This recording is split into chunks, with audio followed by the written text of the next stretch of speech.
At 2:50 p.m. today, many across the country paused to remember the victims of the marathon bombing. ELN is live from Burlington with how local residents reflected today.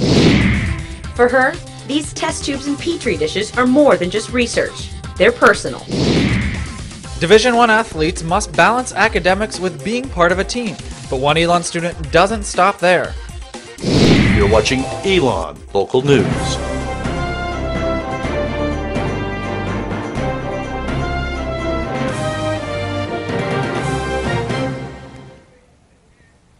Thanks for joining us, ELN. I'm Brian Mazurski. And I'm Katie Merrigy. We begin tonight with continuing coverage.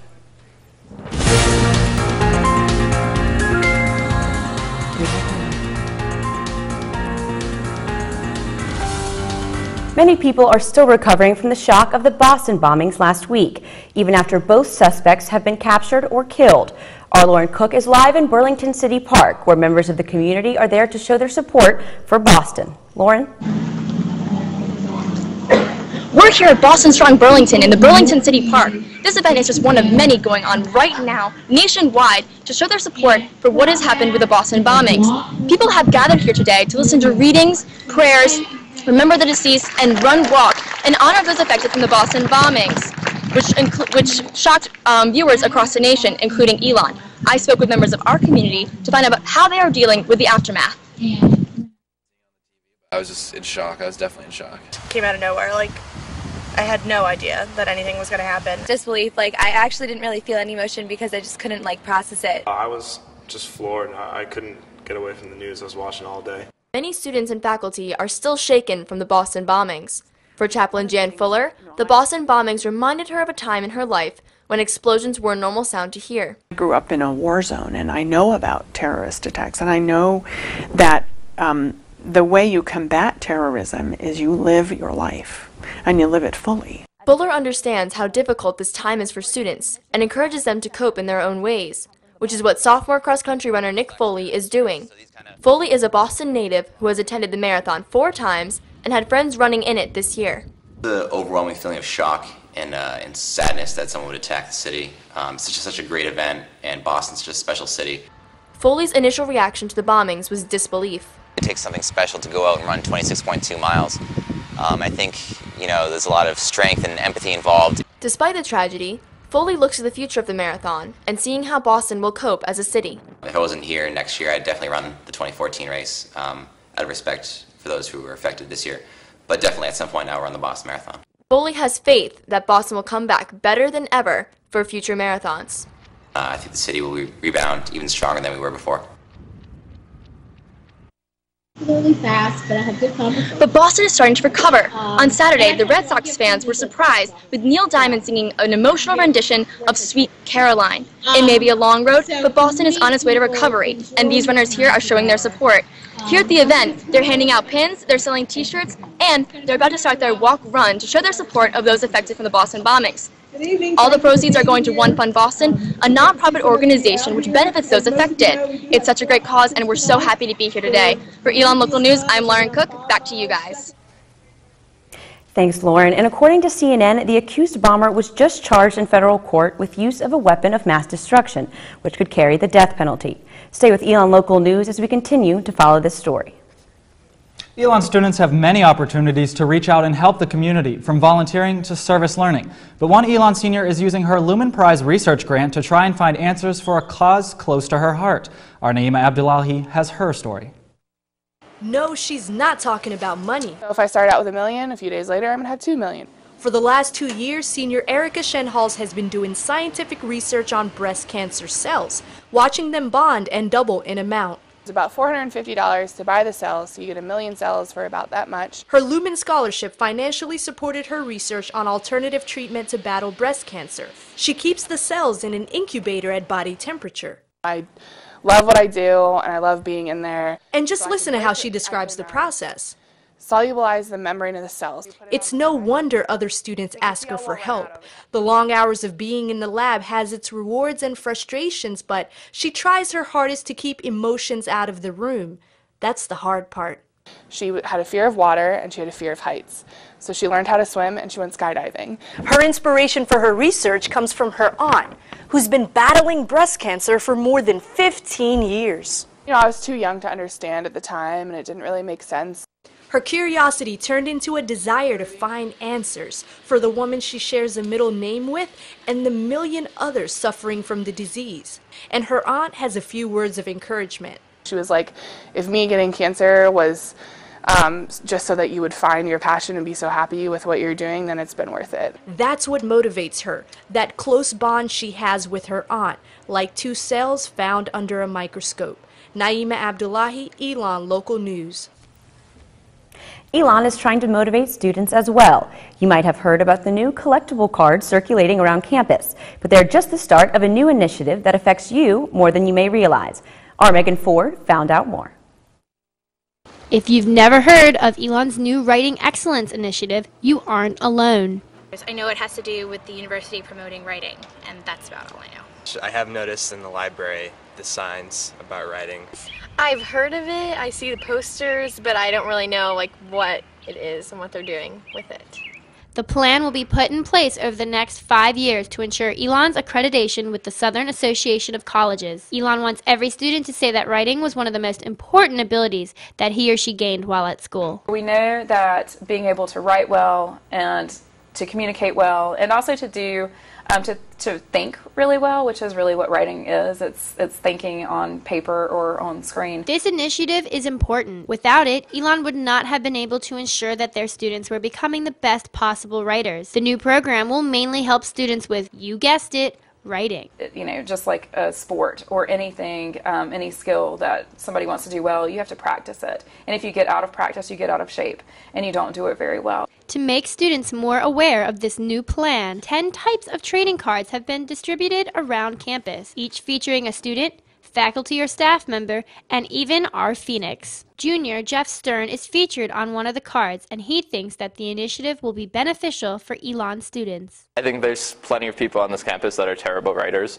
so hopefully they'll be able to make improvements. And that is just what the ELN administration is hoping for when the program begins next year. Megan Ford, ELN Local News.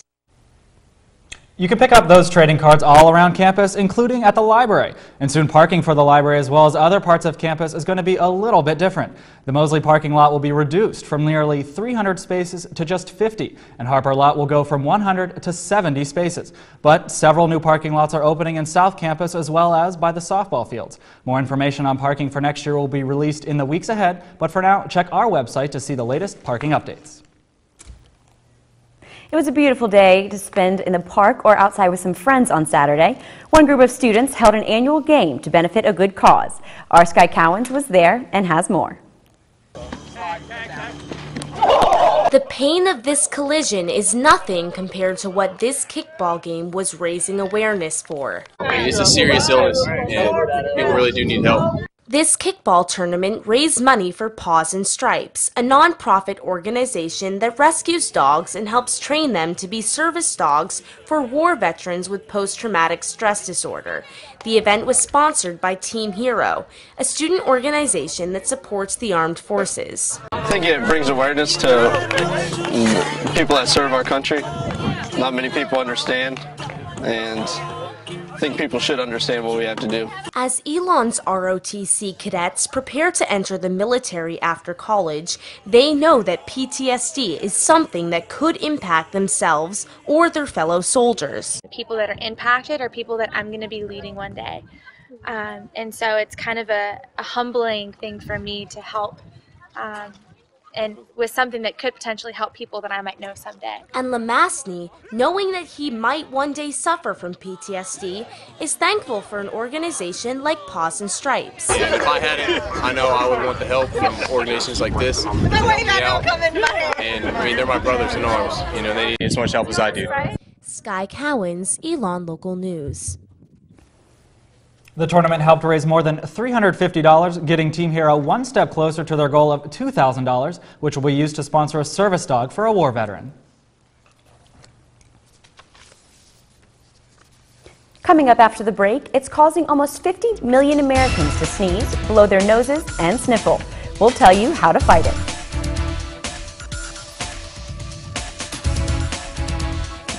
today, but is the cold air going to stick around? I'll bring you the latest in weather after the break.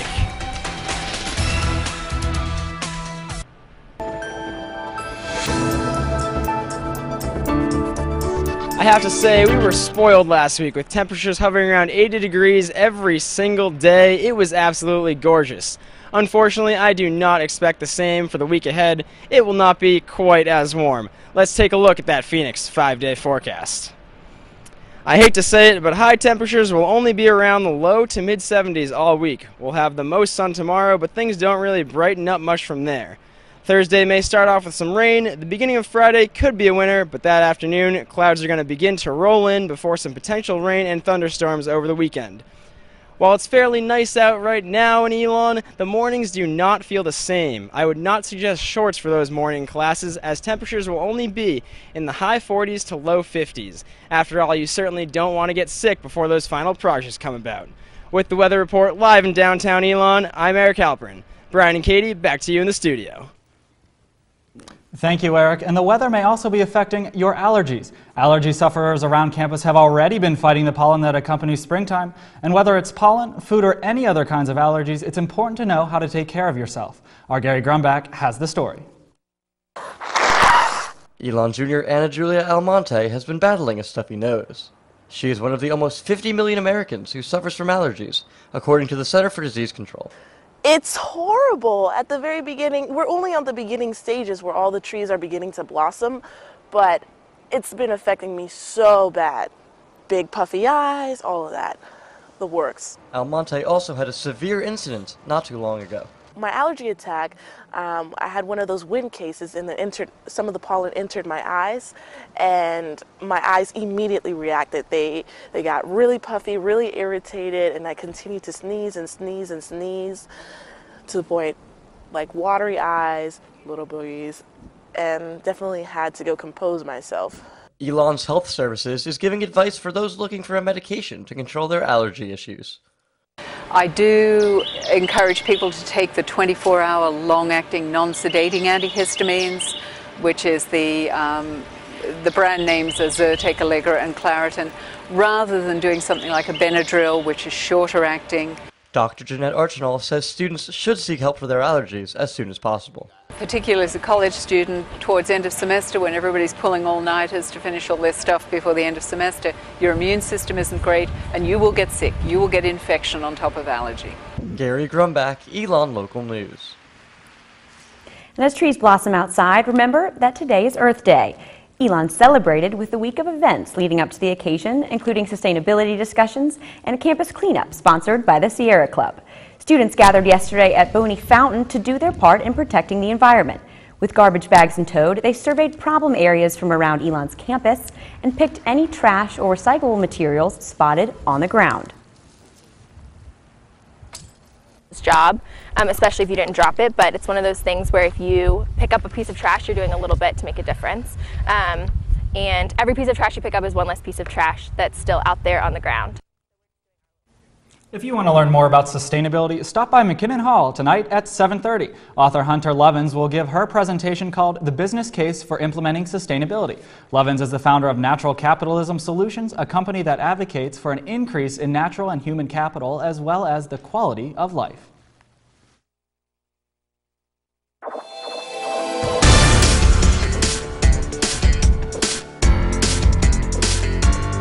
Imagine being able to go back to high school for one night. That's exactly what members of Spectrum did on Saturday for a second chance at a special time before college. Loud music, boutonnieres, and punch. This can only mean prom. But at Elon, Spectrum's Second Chance Prom is a little different. For those members of the LGBT community and their allies, Saturday night was a second chance at that big night in high school. Celebrate yourself, and prom's all about having fun and celebrating, all your years here. So we thought it would be a good chance to change it up a little bit. This year, prom came in April at the end of Pride Week, a week of festivities, panels, and events for the LGBT community. The plan for the night? dancing, having a lot of fun, talking with good friends. We have people that are alumni that are coming in. So good to be able to see everybody again. And Moore says Second Chance Prom was a much-needed celebration at the end of a busy year for Spectrum. it's definitely been an interesting year, to say the least. That's why we did the Celebrate Yourself thing. We felt like we needed it. It's been a tough year. We've had a lot of criticism for the Chick-fil-A situation, but all in all, I think it's been a pretty successful year. Moore hopes that Spectrum events provide a shelter for members of the LGBT community at Elon. Identifying yourself and being able to feel comfortable on this campus and just knowing that there's a community here to help you out. Katie Marighi, Elon Local News. For those not interested in reliving prom, the Student Union Board kicked off the annual Spring Show on Friday. The show will feature performances by hip-hop artist Big Sean and dance music DJ Blau. The Washington University student is best known for his hit mashup All Night Long. Before the show, Blau sat down with us and shared why he loves playing college shows. I try to play music that a lot of people haven't heard and mix it with stuff that people are more familiar with. So what I love about doing college shows is just kind of exposing kids to more dance music that they wouldn't have otherwise heard. Rippcord also had their annual show on Saturday night. It was a full house in Whitley Auditorium where Rippcord was joined by Out of the Blue, an all-girl a cappella group from Duke University. The boys of Rippcord sang It's Gonna Be Me by NSYNC, followed by other big hits like Too Close by Alex Clare and Lego House by Ed Sheeran. Ripcord's Vice President Tyler Johnson helped develop the boys' new dance moves and songs. Johnson said Ripcord has come a long way. Is on the rise for something great, and we definitely showed that tonight. We used to be this concert that did random step touches in front of a single mic. And in 3 years, the 3 years that I've been here, we have transformed this group tremendously, and we only can go up from here. McKinnon Hall was also filled with music on Saturday for the first Scholarships benefit concert. Musical groups from across the East Coast performed, including Elon's Vital Signs and Raleigh's Capital City Steppers. Scholarships is a nonprofit organization that benefits children of incarcerated parents. We talked to creator of the organization, Yasmin Arrington, who explained why she finds this cause so important. A lot of times people will marginalize the student or the young person, and in turn that young person might think they're not good enough. And I want them to be able to know that they can go to college. When you think of college, one of the first things that come to mind is alcohol. And if you're overage, you're in luck, because this month is North Carolina Beer Month. Our Jason Puckett took a trip to the closest local brewery to see how they brew their beer. 3 o'clock on a Friday afternoon. Most people are heading home from work or finishing up class, but just 20 minutes from campus, there's a crowd gathering. The place is filled with machinery, huge metal vats, and the one thing that everyone really came for, beer.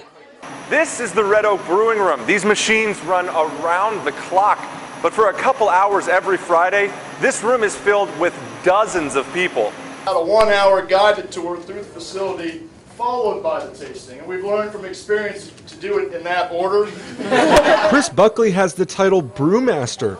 That means on top of leading tours, he has lots of other responsibilities. You wear a lot of hats, especially in a small brewery. I mean, you do everything from cleaning the toilets all the way through brewing the beer. I mean, there's nothing that we don't do.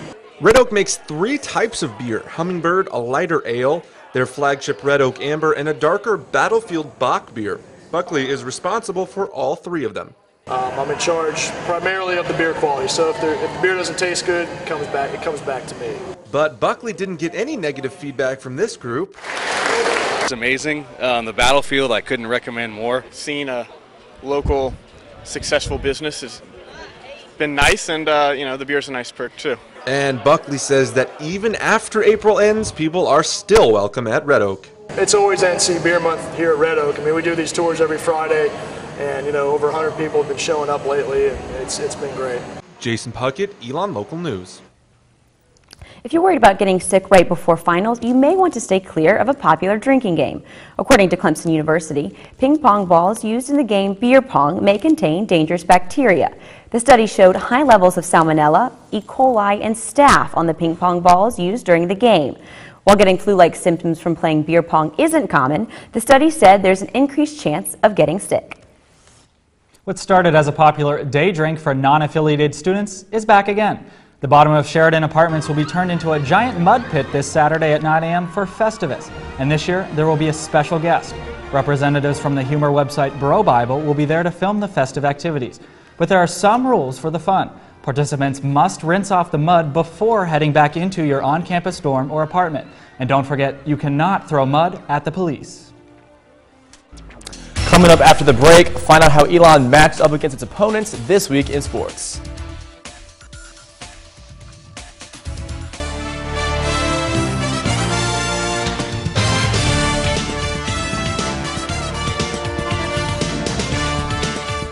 Welcome back to Elon Local News. We begin tonight with tennis, and yesterday the men's tennis team took on Sanford in the SoCon Championship. The game came down to the final match between Elon's Cameron Silverman and Sanford's Zuck Dunkel. Silverman lost the first set 6-4, but managed to battle back and take the second set 7-5. However, when it came down to the wire, Dunkel would rally in the final set and win the third set by a final score of 7-5 and lead Sanford to a victory over Elon. A very disappointing loss for the Phoenix as they hang their heads in defeat. They would finish the season with a final record of 17-8. The Elon baseball team took on Wofford this weekend in a 3-game series. Friday's game was postponed due to the weather, which meant the team would play a doubleheader on Saturday. The team split the 2 games against the Terriers. Elon won the first game 15-5, but then lost later 5-11. On Sunday, Elon took the series with a 14-3 victory. Kyle Webb pitched 8 strong innings of a 2-run ball game while racking up 6 strikeouts, and Ryan Kinsella would get his 16th home run of the year, leading the SoCon. Meanwhile, Sebastian Gomez tallied 4 hits and 4 RBIs. The team will now travel to East Carolina, where they will face the Pirates for a 3-game series starting on tomorrow. Meanwhile, the Elon softball team battled the Sanford Bulldogs from Birmingham, Alabama this past weekend. In the doubleheader matchup on Saturday, the Bulldogs shut out the Phoenix in the first game by a score of 10-0. But the Phoenix would quickly rebound to take the second game 2-0. However, luck would not be on Elon's side in the final game, as the Phoenix only racked up 1 hit in the afternoon, falling to the Bulldogs by a final score of 2-0. Now, one of Elon's softball players, shortstop Allie Ford, wears a second uniform for the Phoenix. I took a closer look. You may recognize her in this uniform, but how about this one? Senior Allie Ford is the only Elon student-athlete who plays 2 varsity sports. Ford was originally recruited to play basketball for Elon, but when she heard about an opportunity to play 2 sports, she could not resist. Well, actually, I approached Coach Bo because they had the open tryout, and I was like, what do you think about me trying out for a softball team? And she was like, well, we have a tryout on the 24th, so I'll see you there. Playing 2 varsity sports does take its toll, but Ford found a way to balance both her athletics and her academics. Time management is extremely important, and just making sure you get everything done and making sure you set aside time to get things done. Over the past 4 years, Ford has received numerous awards and broken several school and conference records, but she doesn't expect her records to last very long. I think that's pretty much the main thing with all those records and things you talk about is, kind of setting the bar a little higher so that someone else, has the opportunity or puts them in the place to one day break it. Ford's story may motivate other athletes to compete in 2 sports, but she advises those students to be ready for the level of commitment and dedication. Get ready for, adjusting everything, anything and everything, because you think that you're off the clock with one sport if you're in season with one sport, but you're really not. Justin Beagle, Elon Local News. That's all we have for sports. Guys, back to you at the desk. Thanks, Justin. And before we go, we have another update on the Boston bombings. According to the Associated Press, 2 U.S. officials say that the 2 Boston bombing suspects were motivated by religion and worked alone. Continue to check our Twitter at Elon Local News for more updates. And check us out online at elonlocalnews.com. That's all for our Elon Local News broadcast. Make sure to like us on Facebook and follow us on Twitter. We'll have continuing coverage all throughout the week. Thank you for tuning in, Elon, and we do hope you have a great week.